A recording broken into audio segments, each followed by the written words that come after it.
Plus Flexi. Nggak worry tagihan bablas, bisa tambah kuota sesuai kebutuhan. Memasuki hari ke-9 bencana banjir bandang dan tanah longsor yang melanda 3 provinsi di Sumatera terus memakan korban. Tim penyelamat terus berjibaku menyisir kawasan terdampak dan memperluas pencarian.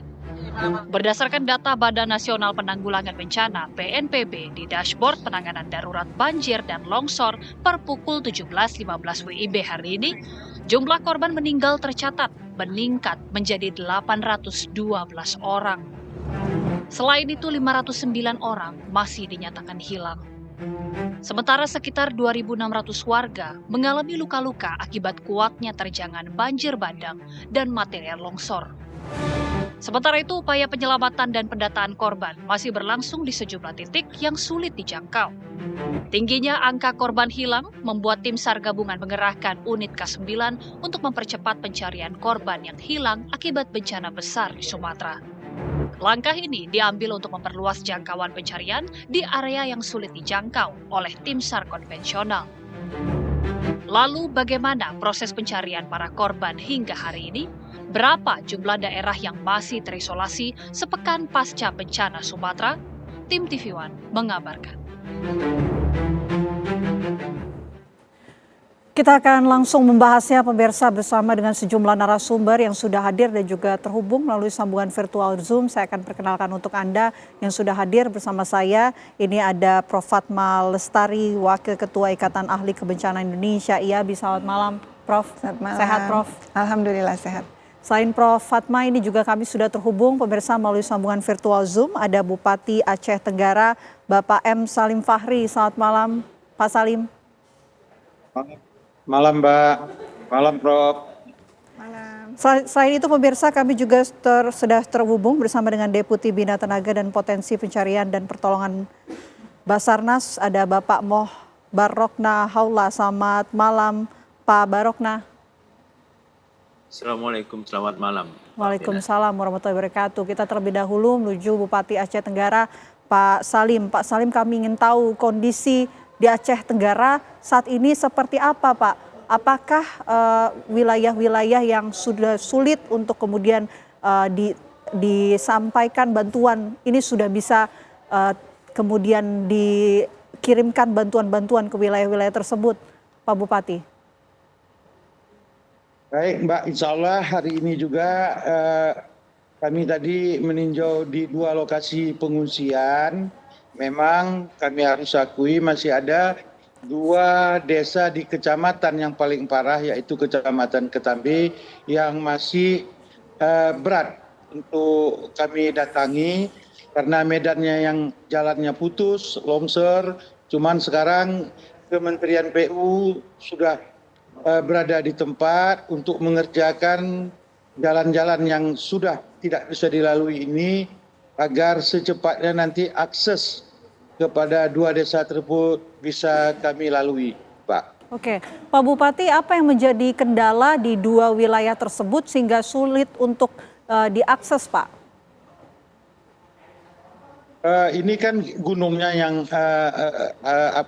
longsor, jalannya putus. Jalan yang putus nih sampai 100 meter dengan kedalaman sampai 50 meter. Makanya kan di daerah kami kan daerah pegunungan. Alat untuk menembus ke sana, alat yang sudah kami siapkan sama Kementerian PU belum bisa kami menerobos secara langsung, Pak. Oke, jadi sejauh ini belum ada bantuan yang bisa masuk ke 2 wilayah tersebut, Pak, sampai saat ini? Sudah bantuan, kita melalui lereng-lereng gunung dengan menggunakan sepeda motor karena kita buka akses sekarang minimal roda 2 bisa lewat, maka kita berikan bantuan melalui Bapak Camatnya. Sekarang juga anggota Polres Aceh Tenggara dipimpin Bapak Kapolres dan Bapak Dandim terus sampai saat ini masih di lokasi untuk membuka keterisoliran jalan tersebut. Oke, baik selain 2 wilayah yang terisolasi Pak, kami juga ingin tahu secara keseluruhan di wilayah Aceh Tenggara bagaimana kondisi warga di sana yang sudah ada di lokasi ataupun titik pengungsian. Kondisinya saat ini seperti apa Pak? Kondisinya syukur alhamdulillah baik-baik saja karena di setiap posko pengungsian kita siapkan ada dapur umum, ada dokter, minimal ada bidan-bidan di setiap posko kita berupaya mobil-mobil puskesmas kita selalu standby dan obat-obatan terjaga dengan baik, Mbak.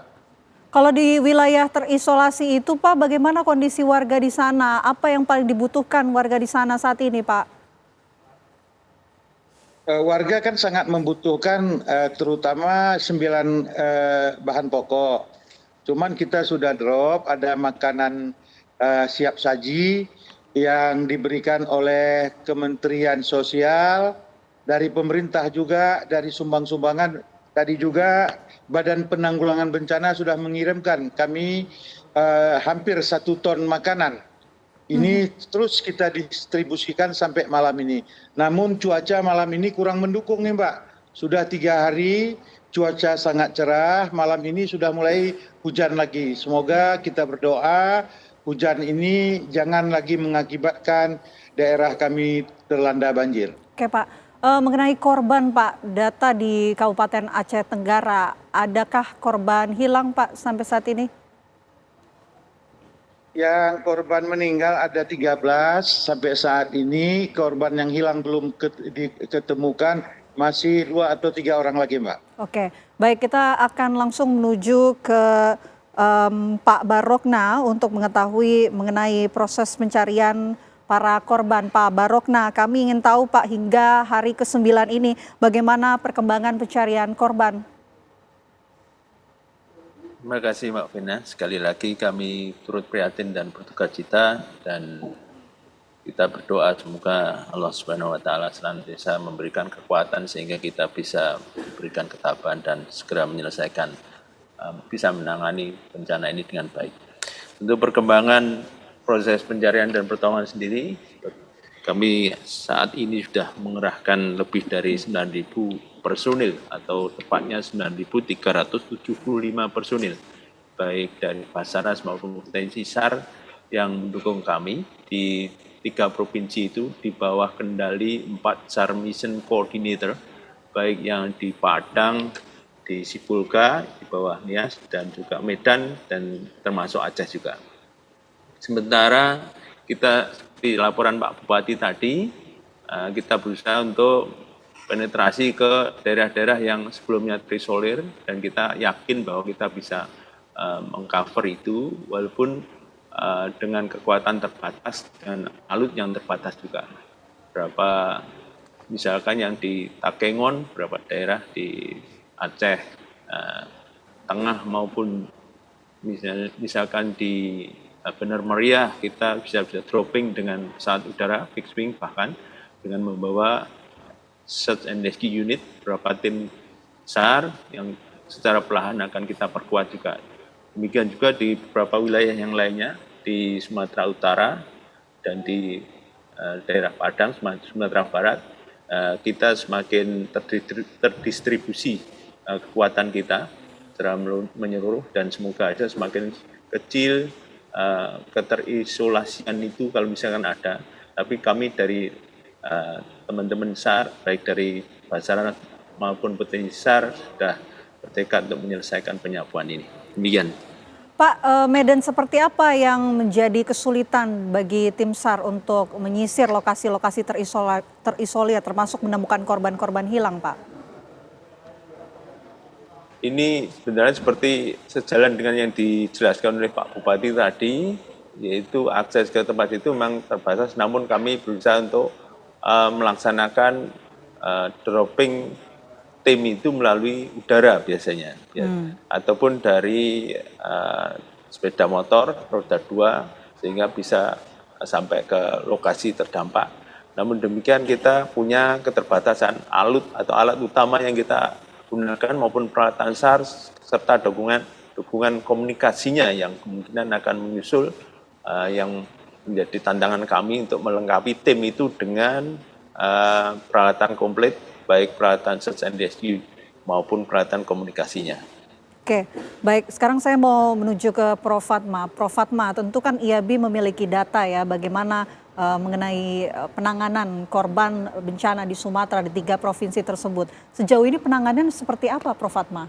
Ya, ini memang merupakan tantangan yang luar biasa ya, karena cuaca ekstrim, dampak dari siklon tropis Senyar yang berada di sekitar Selat Malaka dan juga Aceh, ini merupakan sebuah fenomena yang langka. Ya. Jadi sebetulnya siklon itu jarang mengenai wilayah Khatulistiwa, sehingga ini merupakan fenomena yang sangat langka dan penanganannya juga harus perlu diantisipasi.